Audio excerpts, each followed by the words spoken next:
Hello friends, இன்னைக்கு நம்ம பார்க்க போறது TNPSC group 4 ல கேட்ட ஒரு question.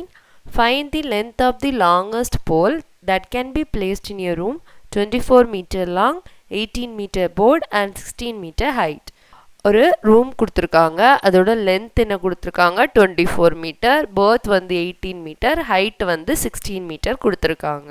நம்ம அந்த ரூமுக்குள்ள வைக்கிற லாங்கஸ்ட் போலோட லென்த் கண்டுபிடிக்கணும். ஃபர்ஸ்ட் நம்ம அந்த ரூமை வரைஞ்சிக்கலாம். ரூம் வந்து என்ன ஷேப்பில் இருக்கும், கியூபாய்ட் ஷேப்பில் இருக்கும். இதோட லென்த் என்ன கொடுத்துருக்காங்க 24 மீட்டர், அப்படின்னா இந்த இடம் 24 மீட்டர்.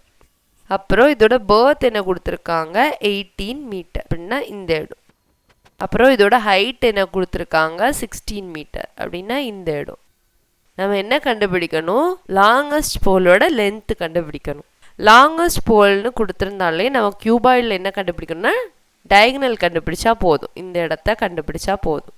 அப்போ நமக்கு வந்து லாங்கஸ்ட் போலோட லென்த் கிடச்சிடும். Length of the longest pole equal to length of the longest போலுக்கு என்ன கண்டுபிடிச்சா போதும்னு சொன்னேன், டயகனல் ஆஃப் அ கியூபாய்ட்.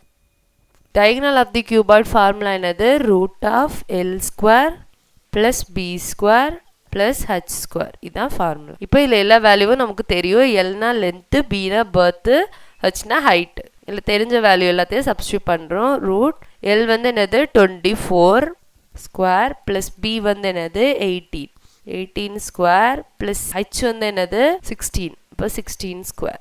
இப்போ இது எல்லாத்துக்கும் ஸ்கொயர் எடுக்கிறோம்.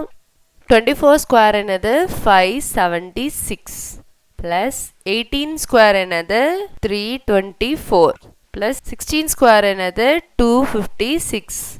இப்போ இது எல்லாத்தையும் ஆட் பண்ணுறோம். இது 10 16 6 1 பேலன்ஸ் வந்திருக்கும், 8 10 15 5 வந்திருக்கும், மறுபடியும் 1 பேலன்ஸ் 6 9 11. இப்போ இதுக்கு ரூட் எடுத்தால் என்ன வரும் 34 மீட்டர். இதுதான் answer. Like, share and subscribe friends.